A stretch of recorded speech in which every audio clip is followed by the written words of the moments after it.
I've been a gas troubleman for 12, and been with this company for 19 years. This is just a knocker bar. It's got a weighted handle with obviously a rod, and every time you hit it, it sinks a little further into the ground, and that's to check for any gas that might be migrating up out of the ground. Well, this is kind of our first line of defense against gas leaks. This starts out at 1/10 of 1 part per million of gas in the air, so it's very sensitive. Every one of these spots right here, anywhere there's a thread or a connection, is a potential spot for a gas leak.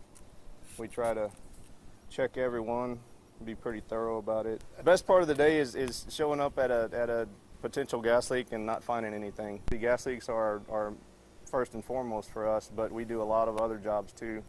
We do a lot of electric reconnects, we do gas reconnects, miscellaneous orders, pressure complaints, furnace lights.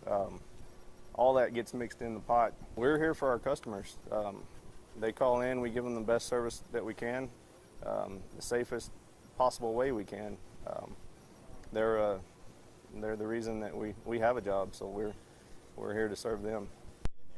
That's a Champion. It's an old one. It's back in 2008. I won a rope in here in New Braunfels. A friend of mine has every year. It's what I do.